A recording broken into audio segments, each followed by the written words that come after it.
Welcome to స్వతంత్ర news. నేను అబిత. ముందుగా హెడ్లైన్స్. 10 రోజుల్లో కురుక్షేత్ర యుద్ధం జరగబోతోంది. వైసీపీకి ఓటు వేస్తే పథకాలన్నీ కొనసాగిస్తామన్న జగన్.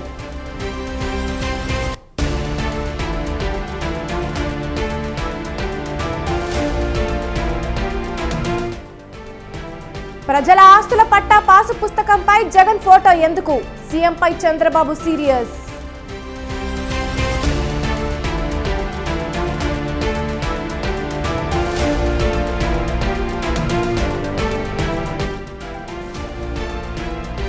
సంక్రాంతికి జాబ్ క్యాలెండర్ అని అన్నారు.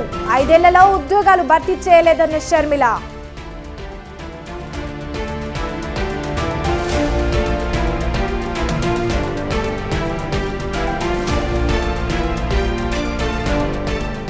విలీన గ్రామాలను మళ్లీ తెలంగాణలో కలుపుతాం. మంత్రి శ్రీధర్ బాబు సంచలన వ్యాఖ్యలు.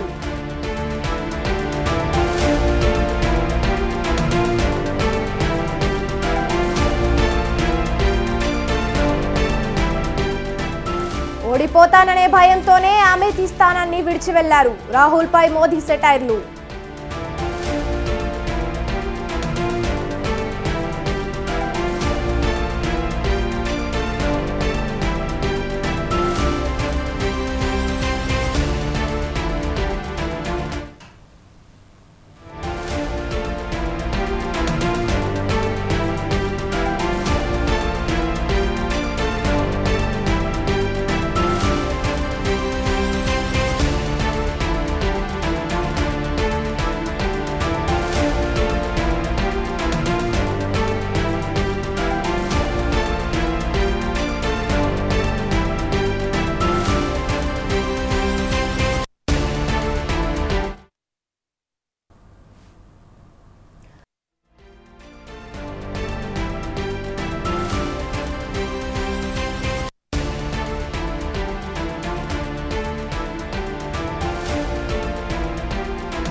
తన కూతురు క్రాంతి వ్యాఖ్యలపై వైసీపీ నేత ముద్రగడ స్పందించారు.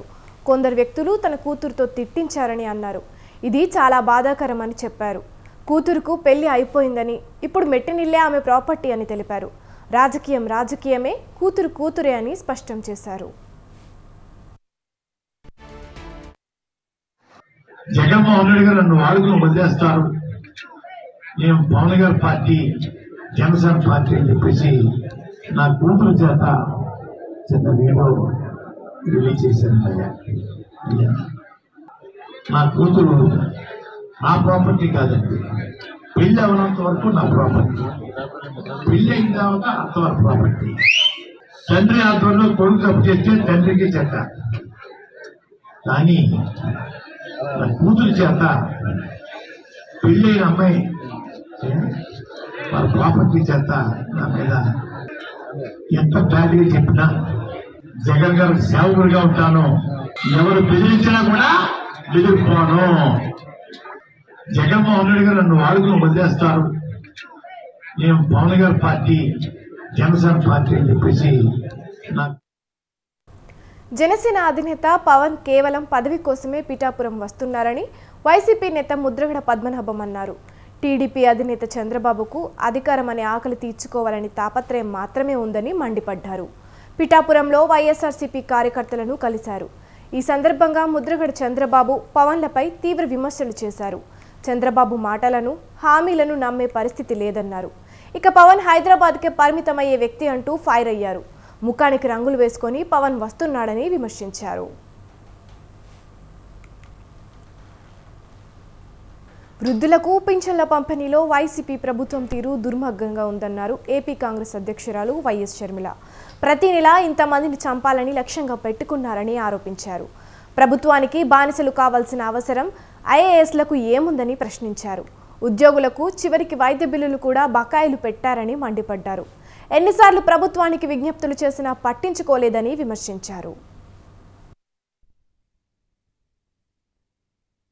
ఎంతమంది చనిపోయారు అందరం చూసాం. అంటే వాళ్ళ ప్రాణాలకి లెక్క లేదు. సిఎస్ గారు అంతటి హోదాలో ఉండి ఆ పదవిలో ఉండి కూడా మీరేదో ట్రయల్ అండ్ ఎర్రర్ లాగా ప్రతి నెల ఇంతమందిని పొట్టన పెట్టుకోవాలి, ఇంతమందిని చంపేసుకోవాలి అని ఏమన్నా టార్గెట్ పెట్టుకుని పనిచేస్తున్నారా? ఇంత ఘోరంగా ఒక ప్రభుత్వానికి బానిసలు కావాల్సిన అవసరము ఐఏఎస్లకు ఏముంది అని అడుగుతున్నాం. మీకు వాళ్ళు కాదు కండి జీతం ఇచ్చేది, మరొక్కసారి గుర్తు చేస్తున్నాం. వైసీపీకి మేలు చేయాలి అన్న ఇంత లాయల్టీ పనికిరాదు. వైసీపీ ప్రభుత్వం అధికారంలోకి రాకపోతే ప్రతి నెల ఇదే జరుగుతుంది అన్న పాయింట్ని డ్రైవ్ చేయడానికి ఇంత ఘోరంగా ప్రాణాలను పణంగా పెట్టి చనిపోయినా పర్వాలేదు అన్నట్టుగా మీరు వ్యవహరించడం దారుణం. వైసీపీ ప్రభుత్వము ఉద్యోగస్తులను, ఐఏఎస్ ఆఫీసర్లను ఇంత ఘోరంగా వాడుకోవడం, ఈ పాపాన్ని వాళ్ళ నెత్తిన పెట్టడం, వాళ్ళ భుజాన తుపాకీ పెట్టి కాల్చడం దారుణం కాకపోతే మరి ఏమిటి అని అడుగుతున్నాం. ఏపీలో యువతను గంజాయి మత్తుకు బానిసలు చేశారని జనసేన అధినేత పవన్ కళ్యాణ్ ఆరోపించారు. కైకలూరులో ఎన్నికల ప్రచారం నిర్వహించిన పవన్ వైసీపీ తీరుపై మండిపడ్డారు. ఓటేసే ముందు ప్రజలు ఆలోచించాలని సూచించారు. వైసీపీ హయాంలో జనం సొమ్ము దాచుకున్నారని ఆరోపించారు. ప్రజల సొమ్మును దోచుకోవడం, కారు వాళ్లకు పంచిపెట్టాలని హితలు పలికారు. రోడ్లు వేయాల, ఫీజు రీఎంబర్స్మెంట్లు చేయాల, ఆక్వా రంగానికి కావాల్సిన సహాయం చేయాల. పాపం మత్స్యకారులకి ఏదైతే కష్టమో వాళ్ళకి ఏమాత్రం వలలు కానీ ఇలాంటివి కూడా సప్లై చేయాల. కానీ వైసీపీ భవనాల రంగులు మార్చడానికి మటుకు 1300 కోట్లు కేవలం తన సంపాదన పరంగా పెట్టుకున్నాడు. ఇసుకను దోచేశారు. మద్యపానం ఏం చెప్పాడు? మద్యాన్ని నిషేధిస్తామని చెప్పిన వ్యక్తి మొత్తం మద్యాన్ని కూర్చోబెట్టి అమ్మేశాడు. సొంత షాపులా పెట్టుకున్నాడు. పచ్చి అబద్ధాలు కోరు జగన్. ఏదైనా మాట్లాడితే భయపెడతాడు. స్థానిక ఎమ్మెల్యే కావచ్చు, ఎమ్మెల్యే కొడుకు కావచ్చు, ఎమ్మెల్యే తండ్రి కావచ్చు. ఒకటి చెప్తా ఉన్నాను, ఏ ఎమ్మెల్యే అయినా, ఏ వైసీపీ ఎమ్మెల్యే అయినా, ప్రజలకి ఇబ్బంది కలిగించే వైసీపీ ఎమ్మెల్యేలు ఎవరైనా సరే, మీ అందరికీ నేను ఇక్కడి నుంచే బాహటంగా తెలియజేస్తున్నా, మీ అవినీతి కోటల్ని మేము బద్దలు కొడతాం, గుర్తుపెట్టుకోండి. జగన్ మీరు ఆలోచించుకోండి, మీకు రోడ్లు వేయాల, ఫీజు రీఎంబర్స్మెంట్లు చేయాల, ఆక్వా రంగానికి కావాల్సిన సహాయం.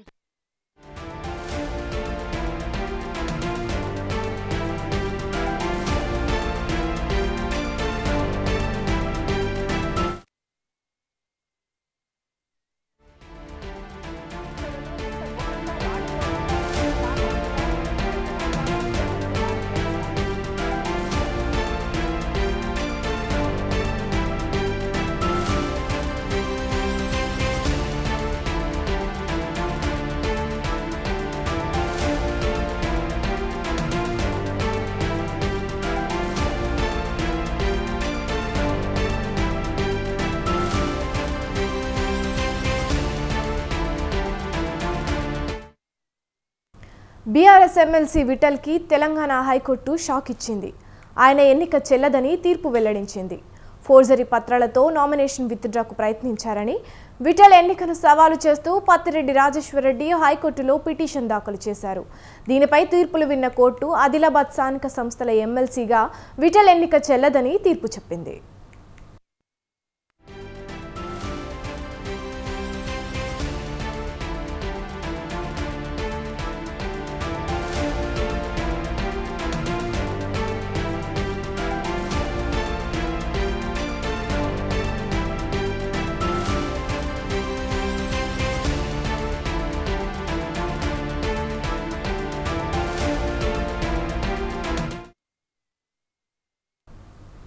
గెలుపు కోసం కాంగ్రెస్ అబద్ధాలతో అడ్డదారులు తొక్కుతోందని బీజేపీ రాజ్యసభ సభ్యుడు లక్ష్మణ్ అన్నారు. రిజర్వేషన్లపై కావాలనే ప్రజలను తప్పుదారి పట్టిస్తున్నారని ఆగ్రహం వ్యక్తం చేశారు. కాంగ్రెస్ పార్టీ అంబేద్కర్ను అనేకసార్లు అవమానించిందని ఆరోపించారు. సీఎం హోదాలోనూ రేవంత్ రెడ్డి దిగజారుడు రాజకీయం చేస్తున్నారని మండిపడ్డారు. అంబేద్కర్ రిజర్వేషన్ ప్రతిపాదనలు నెహ్రూకు నచ్చలేదని ఓడించారని చెప్పారు. బీజేపీ అధికారంలోకి వచ్చాకే అంబేద్కర్కు గౌరవం పెంచిందన్నారు. దళితులు, ఆదివాసీలకు అధికారం అందించిన ఘనత బీజేపీదే అని స్పష్టం చేశారు. రేవంత్ రెడ్డికి చిత్తశుద్ధి ఉంటే ఫోన్ ట్యాపింగ్ కేసును నిగ్గు తేల్చాలని డిమాండ్ చేశారు. హైదరాబాద్ యూటీ కావాలని కేటీఆర్ కోరుకుంటున్నారని లక్ష్మణ్ చెప్పారు. కాంగ్రెస్ పార్టీ 4% ఇస్తానది, నేను 12% రిజర్వేషన్లు ఇస్తాను ముస్లిమ్స్ కానీ బీరాలు బలికి ఏ రకంగా ప్రజలను వంచి మోసం చేసి దగా చేశారో 10 సంవత్సరాలు ప్రజలు చూశారు.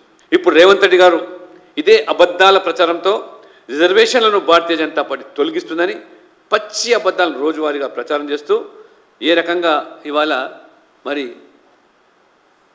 మైనార్టీ రిజర్వేషన్లకు ఒత్తాసు పలుకుతున్నటువంటి మరి రేవంత్ రెడ్డి గారు 9 సంవత్సరాల తర్వాత మరి కేసీఆర్కు మరి ఆ గర్వం పెరిగి అహంకారంతో మరి అధికార మదంతో ఆనాడు విర్రవీగితే కనీసం కేసీఆర్కు 9 సంవత్సరాలు పట్టింది. కానీ ఇవాళ రేవంత్ రెడ్డి గారు 9 నెలలు కూడా గడవకముందే ఇవాళ అదే అహంకారం నిలువెల్లా ఇవాళ కారిపో. ఒక్కసారి రేవంత్ రెడ్డి గారు మీరు మీ అసలు యాక్చువల్లో మీ డిఎన్ఏ కాంగ్రెస్ డిఎన్ఏ కాదు. ఇవాళ మీరు రేవంత్ రెడ్డి గారు మాట్లాడుతుంటే బీసీల పట్ల, ఎస్సీల పట్ల, ఎస్టీల పట్ల అది ముసలి కన్నీరు కార్చడమే ఓటు బ్యాంక్ రాజకీయాల పాటు. ఇవాళ ముస్లింల ఓట్ల కోసం తెలంగాణలో ఏ రకంగా పోటీ పడి గతంలో కేసీఆర్ గారు, ఇప్పుడు రేవంత్ రెడ్డి గారు హిందువుల మనోభావాలపై దాడులు చేస్తూ ఉన్నారు. మీరు మెజారిటీ ప్రజలపైన ఏ రకంగా వాళ్ళ మనోభావాలు దెబ్బతీసే విధంగా, గాయపరిచే విధంగా మీ వ్యాఖ్యలు ఇవాళ మొత్తం సమాజం గమనిస్తూ ఉన్నారు. ఇప్పుడు కేసీఆర్ బాటలోనే రేవంత్ రెడ్డి గారు నడుస్తూ ఉన్నారు. అంత పూర్వం వైఎస్ రాజశేఖర రెడ్డి గారు వారు బీసీల యొక్క రిజర్వేషన్లు తగ్గించి ముస్లింలకు కట్టబెట్టిన చరిత్ర, ఆ చారిత్రాత్మకమైన తప్పిదం ఆనాడు రాజశేఖర రెడ్డి గారు చేస్తే హైకోర్టు మొట్టికాయలు వేసి దాన్ని కొట్టివేసింది. ఆ తర్వాత సుప్రీంకోర్టు ఆశ్రయించి ఆ స్టే మీద ఇవ్వాలంటుంది. తెలంగాణలో పోలింగ్ సమయాన్ని పెంచింది సెంట్రల్ ఎలక్షన్ కమిషన్. వేసవి ఎండల తీవ్రత నేపథ్యంలో నిర్ణయం తీసుకున్నట్లు తెలిపింది ఈసీ. పోలింగ్ సమయాన్ని పెంచాలని ఎలక్షన్ కమిషన్కు అన్ని రాజకీయ పార్టీలు ఫిర్యాదు చేశాయి. దీంతో ఉదయం 7 గంటల నుంచి సాయంత్రం 6 గంటల వరకు పోలింగ్ నిర్వహిస్తున్నట్లు ప్రకటించింది ఎలక్షన్ కమిషన్.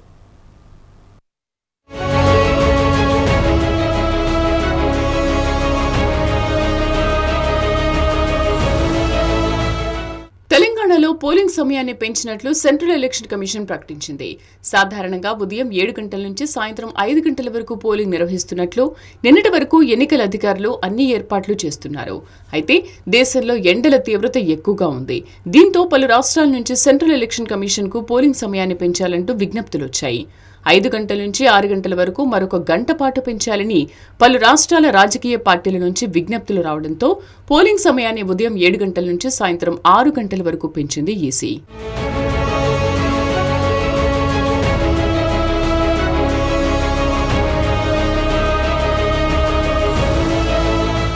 అయితే తెలంగాణలో కూడా అన్ని రాజకీయ పార్టీలు సీఈఓ వికాస్ రాజ్ కు సెంట్రల్ ఎలక్షన్ కమిషన్ కు విజ్ఞప్తులు చేశాయి.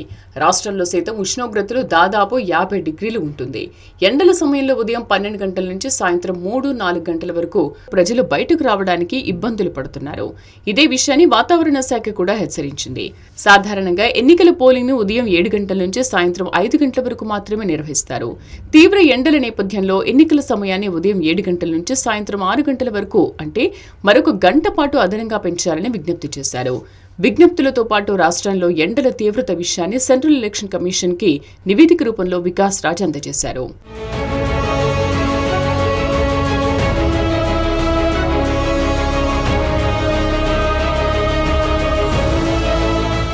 సీఈఓ వికాస్ రాజ్ అన్ని రాజకీయ పార్టీల విజ్ఞప్తులతో సెంట్రల్ ఎలక్షన్ కమిషన్ ఎన్నికల సమయాన్ని 1 గంట పాటు పొడిగిస్తున్నట్లు అధికారిక ప్రకటన చేసింది. మావోయిస్టు సమస్యాత్మక ప్రాంతాల్లో మాత్రం ఉదయం 7 గంటల నుంచి సాయంత్రం 4 గంటల వరకు మాత్రమే పోలింగ్ ఉంటుందన్నారు. మిగతా అన్ని కాన్స్టిట్యున్సీల్లో ఉదయం 7 గంటల నుంచి సాయంత్రం 6 గంటల వరకు పోలింగ్ నిర్వహించినట్లు అధికారికంగా ప్రకటించారు. 2024 లోక్సభ ఎన్నికల ప్రచారం తీరు మారింది. విపరీతంగా ఉన్న ఎండ తీవ్రతకు ప్రచారం హీట్ పెంచడంతో పార్టీల నాయకులు, కార్యకర్తలు ఉక్కిరిబిక్కిరవుతున్నారు. ప్రచారానికి తక్కువ టైం ఉండడంతో అభ్యర్థులు ప్రచార వ్యూహాలను మార్చేస్తున్నారు. ఇంటింటి ప్రచారాన్ని బంద్ చేసేశారు. ఒకేసారి ఎక్కువ మందిని కలిసేలా కులాల వారీగా సమావేశాలు, రోడ్ షోలు, కార్నర్ మీటింగ్లు వంటి ప్రచార కార్యక్రమాలను చేపడుతున్నారు. ఖర్చు తగ్గించుకోవడంపై కూడా ఫోకస్ పెడుతున్నారు. మరోవైపు ఉన్న టైంలోనే అన్ని నియోజకవర్గాలు కవర్ చేయాలన్న లక్ష్యంతో అభ్యర్థుల కుటుంబ సభ్యులు సైతం రంగంలోకి దిగి ప్రచారం చేస్తున్నారు.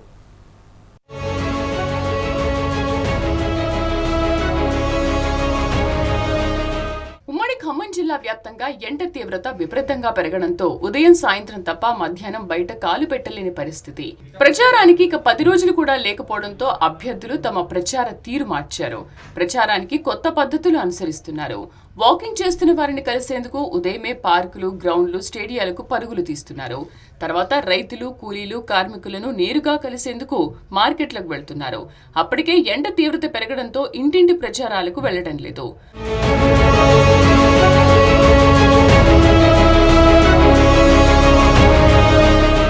మధ్యాహ్నం నుంచి సాయంత్రం వరకు ఏసీ ఫంక్షన్ హాల్స్ లో సమావేశాలు పెడుతున్నారు. సాయంత్రం మళ్లీ ఎండ తీవ్రత తగ్గగానే రోడ్ షోలు, కార్నర్ మీటింగ్లతో పాటు చిన్న చిన్న సమావేశాలకు అటెండ్ అవుతున్నారు.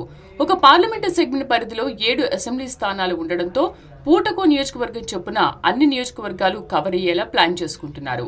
మరోపక్క కుటుంబ సభ్యులను రంగంలోకి దింపి వారితో ప్రచారాలు చేపట్టి ఎక్కువ ప్రాంతాలు కవర్ అయ్యేలా చూసుకుంటున్నారు.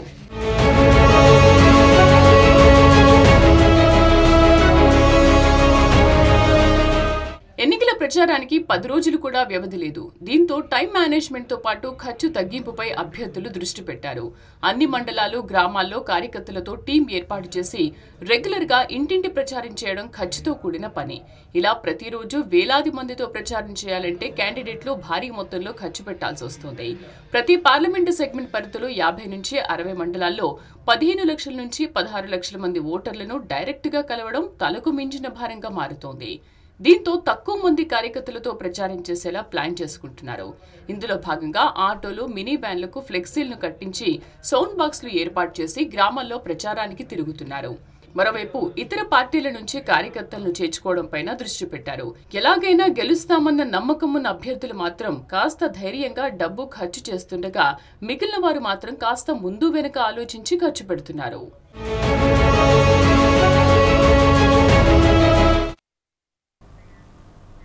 పదేళ్ల బీఆర్ఎస్ పాలనలో సింగరేణి కార్మికులు అరిగోసపడ్డారని రామగుండం ఎమ్మెల్యే రాజ్ ఠాకూర్ మండిపడ్డారు. పెద్దపల్లి జిల్లా రామగుండం రీజియన్ 2 ఇంక్లైన్ గనిపై ఎన్నికల ప్రచారంలో ఆయన పాల్గొన్నారు. గని ఆవరణలో కార్మికులను కలుసుకొని సమస్యలపై చర్చించారు. కార్మికులు కష్టాల్లో ఉన్నప్పుడు పట్టించుకొని కొప్పుల ఈశ్వర్ ఎన్నికల వేళ వారిని మోసం చేసే ప్రయత్నం చేస్తున్నారన్నారు. ఎరువుల కర్మాగారం పునరుద్ధరణకు వివేక్ వెంకటస్వామి కృషి చేశారని, విద్యుత్ సంస్థల ఎక్స్టెన్షన్ కాంగ్రెస్ నాయకుల చొరవేనని ఎమ్మెల్యే గుర్తు చేశారు. బీఆర్ఎస్, బీజేపీ బూటకపు మాటలు నమ్మకుండా మంచి చేసే కాంగ్రెస్కు ఓటు వేయాలని రాజ్ ఠాకూర్ పిలుపునిచ్చారు. రానున్న లోక్సభ ఎన్నికల్లో పెద్దపల్లి పార్లమెంటు కాంగ్రెస్ అభ్యర్థి గడ్డ వంశీకృష్ణను భారీ మెజారిటీతో గెలిపించాలని ఆయన కోరారు. ఏవైతే నష్టం జరిగిందో వారికి నష్టం జరిగినప్పుడు వారికి రావాల్సిన బకాయిలు, వాళ్ళకి ఇన్సూరెన్స్ కావాలంటే ప్రతిసారి యూనియన్లు కొట్లాడే పరిస్థితి ఉంటుండే. కానీ ఇలా కాంగ్రెస్ పార్టీ యాక్సిడెంట్ పాలసీ కాగానే దేశంలో ఎక్కడ లేని విధంగా ₹1 కోటి ప్రమాదం జరిగితే ఇచ్చినటువంటి ఘటన కాంగ్రెస్ పార్టీది. కాంట్రాక్ట్ కార్మికుడు 50 లక్షల రూపాయలు ఇచ్చే కార్యక్రమానికి ఇలా కాంగ్రెస్ పార్టీ ఉన్న చిత్తశుద్ధి అని చెప్తా ఉన్నాం. మేము చేసే పని మంచి పని చేయడానికి ఇలా 6 నిమిషాలు కష్టపడతా ఉన్నాం. సింగరేణి కార్మికుడి గౌరవాన్ని భారతదేశానికి తెలిసేటట్టు చేస్తా ఉన్నాం. ఇలా కార్మికుడికి మంచి నీళ్ళు లేని పరిస్థితి. ఈరోజు మేము వచ్చినాం, మాట ఇస్తా ఉన్నాం. ఎన్నికలైన నెల రోజుల్లోగా ప్రతి ఇంటికి శుద్ధమైన గంగా నీరు వస్తుంది. మాజీ మంత్రి వైఎస్ వివేకానందరెడ్డి హత్య కేసులో తెలంగాణ హైకోర్టు కీలక ఉత్తర్వులు వెలువరించింది. ఈ కేసులో నిందితుడిగా ఆరోపణలు ఎదుర్కొంటున్న కడప ఎంపీ అవినాష్ రెడ్డి ముందస్తు బెయిల్ను రద్దు చేయాలంటూ అప్రూవర్గా మారిన దస్తగిరి వేసిన పిటిషన్ను హైకోర్టు కొట్టేసింది.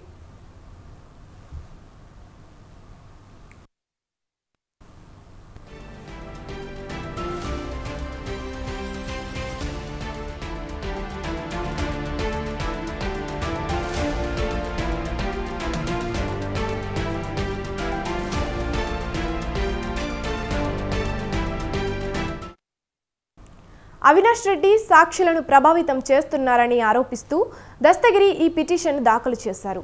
అయితే దస్తగిరి వాదనను అవినాష్ రెడ్డి తరపు న్యాయవాదులు తోసిపుచ్చారు. సాక్షులను ప్రభావితం చేస్తున్నారనేందుకు తగిన ఆధారాలు చూపలేదని వాదించారు. ఈ వాదనతో ఏకీభవించిన న్యాయస్థానం అవినాష్ రెడ్డి ముందస్తు బెయిల్ను రద్దు చేసేందుకు నిరాకరించింది. దస్తగిరి వేసిన పిటిషన్ను డిస్మిస్ చేసింది.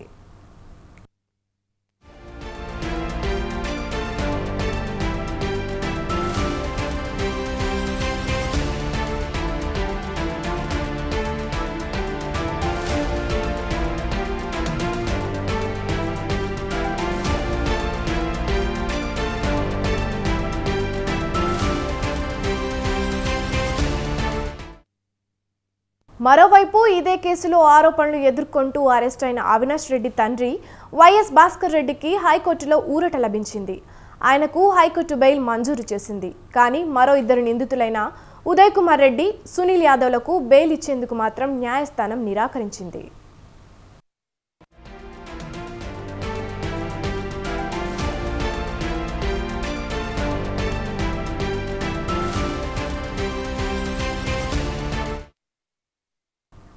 తెలంగాణలో సంచలనం సృష్టించిన ఫోన్ ట్యాపింగ్ కేసులో కీలక పరిణామం చోటు చేసుకుంది. టాస్క్ ఫోర్స్ మాజీ డీసీపీ రాధాకిషన్ రావు వాంగ్మూలంలో సంచలన విషయాలు వెలుగులోకి వచ్చాయి. రాధాకిషన్ రావు వాంగ్మూలంలో మాజీ సీఎం కేసీఆర్ పేరును పదే పదే ప్రస్తావించారు. ఈ కేసులో తొలిసారి కేసీఆర్ పేరు వెలుగులోకి వచ్చింది. కేసీఆర్ కుటుంబ సభ్యులు పార్టీలో సన్నిహితుల వ్యవహారాలను చక్కబెట్టేందుకు తాము పనిచేశామని రాధాకిషన్ రావు చెప్పారు. ఫోన్ ట్యాపింగ్తో ప్రణీత్ రావు వెల్లడించే వివరాల ఆధారంగా రాజకీయ నేతలు వారికి ఆర్థికంగా సహాయం చేసేవారిని లొంగదీసుకున్నామని వివరించాడు.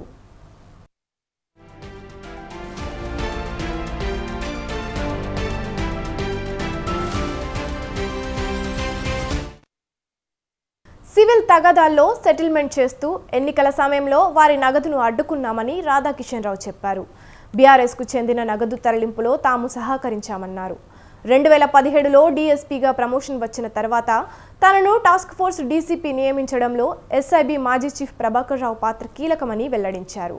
బీఆర్ఎస్ పార్టీ కార్యకలాపాలు చక్కదిద్దేందుకే తనను ఏరి కోరి మరీ టాస్క్ ఫోర్స్ డీసీపీగా నియామకం చేశారని చెప్పారు. టాస్క్ ఫోర్స్ డీసీపీగా నియామకం తర్వాత కేసీఆర్ అత్యంత సన్నిహితుల కార్యకలాపాలను చక్కబెట్టానని తన వాంగ్మూలంలో చెప్పారు రాధాకిషన్ రావు. అధికార పార్టీ నగదు రవాణాకు ప్రణీత్ రావుతో సమన్వయం చేసుకోవాలని ప్రభాకర్ రావు ఆదేశాలు ఇచ్చేవాడని వివరించాడు. కేసీఆర్కు లబ్ధి చేకూరేలా ప్రభాకర్ రావు ప్రత్యేక పనులు తనకు అప్పగించేవాడని, అడిషనల్ డీఎస్పీ భుజంగరావు ప్రతి విషయాన్ని ప్రగతి భవన్లో కేసీఆర్కు స్వయంగా వెళ్లి సమాచారం ఇచ్చేవాడని చెప్పాడు రాధాకిషన్ రావు.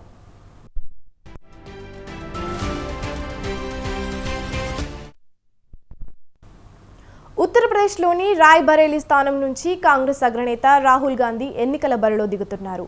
పార్టీ అగ్రనేత తన తల్లి సోనియా గాంధీ ఇప్పటి వరకు ప్రాతినిధ్యం వహిస్తున్న రాయ్బరేలీ నుంచి ఈసారి రాహుల్ గాంధీ బరిలోకి దిగారు. ఈ మేరకు ఆయన నామినేషన్ దాఖలు చేశారు. ఆయన వెంట సోనియా, ప్రియాంక గాంధీ ఉన్నారు. మరోవైపు అమేథీ నుంచి కిషోరీలాల్ శర్మ నామినేషన్ సమర్పించారు. ఈ రెండు స్థానాలకు 5వ విడతలో భాగంగా మే 20న ఎన్నికలు జరగనున్నాయి.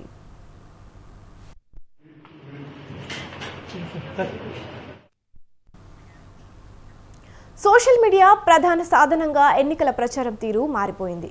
సాంకేతికతను ఎంత వాడాలో అంత వాడుతున్నారు పొలిటికల్ లీడర్లు. ఎప్పటికప్పుడు ట్రెండ్ మారుస్తూ ఓటర్లను ఆకర్షిస్తున్నారు. పార్లమెంటు ఎన్నికల వేళ ప్రస్తుతం ఆర్టిఫిషియల్ ప్రచారంతో ఓట్లు రాబట్టే పనిలో పడ్డారు. మరి ఈ కొత్త రకం ప్రచారం ఓటర్ల మనసు మార్చేస్తుందా?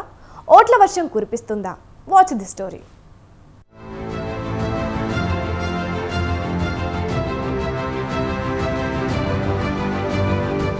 ఎన్నికల రణరంగంలో ప్రచార పర్వం ప్రధానమైంది. ప్రజలకు చేరువ కావాలన్నా, భారీగా ఓట్లు రాబట్టాలన్నా ప్రచారం అత్యంత కీలక ఘట్టం.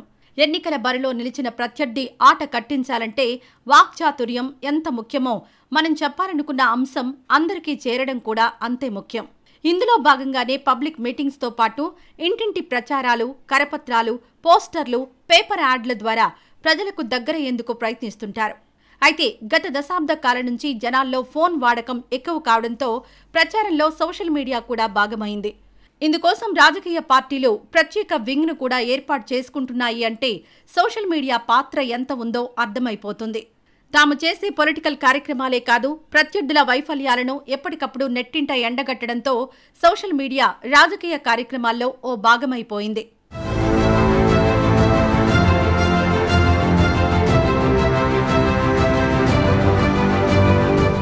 ఇక ప్రస్తుతం మరో కొత్త టెక్నాలజీ ప్రచార పర్వంలో భాగమైంది.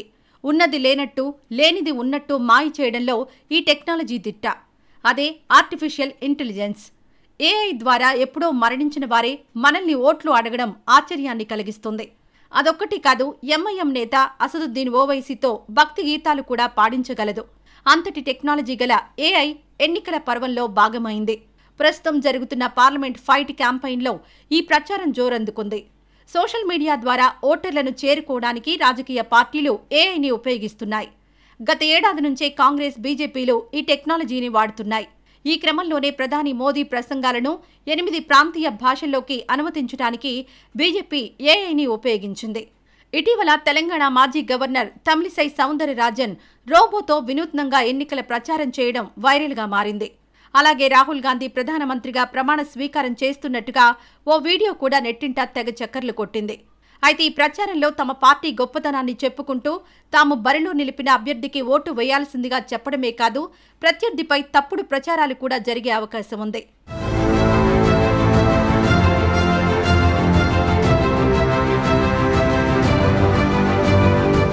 ప్రస్తుతం ఏపీలో అసెంబ్లీ, పార్లమెంట్ ఎన్నికల పోరు సాగుతుండగా తెలంగాణలో ఇటీవలే అసెంబ్లీ ఎన్నికలు ముగియడంతో లోక్సభ ఎన్నికలు మాత్రమే జరగనున్నాయి. అయితే భానుడి ప్రతాపంతో తెలుగు రాష్ట్రాలు నిప్పుల కొలిమిలా మండిపోతున్నాయి. 103 ఏళ్ల రికార్డును బద్దలు కొడుతూ 46 డిగ్రీలతో సూర్యుడు విరుచుకుపడుతున్నాడు. దీంతో భానుడి బగబగ ఎన్నికల క్యాంపెయిన్పై తీవ్ర ప్రభావం చూపుతోంది. ఈ నేపథ్యంలో 11 తర్వాత నుంచి సాయంత్రం 6 గంటల వరకు బ్రేక్ ఇవ్వాల్సిన పరిస్థితి ఏర్పడింది. ఉదయం, సాయంత్రం వేళల్లో మాత్రమే ప్రచారం జోరుగా సాగుతోంది. అందుకే అగ్రనేతల భారీ బహిరంగ సభలు, కార్నర్ మీటింగ్లు, రోడ్ షోలు సాయంత్రం నిర్వహించేలా ప్రణాళికలు చేసుకుని ఆ దిశగానే ముందుకు సాగుతున్నారు. ఇలా భానుడు విలయ తాండవం చేస్తున్న వేళ ఏఐ ప్రచారానికి ప్రాధాన్యమిస్తున్నారు పార్టీ లీడర్లు. ప్రచార సాధనంగా వాడుకుని ఓటర్లను ఆకర్షించే పనిలో పడ్డారు. మరి ఏఐ ఏ మేర ప్రజల మనసు దోచుకుంటుంది, ఓటర్లకు ఎంత దగ్గరైంది, ఏ మేర ప్రభావం చూపుతోంది అన్నది తెలియాలంటే ఎన్నికల ఫలితాల వరకు వేచి చూడాల్సిందే.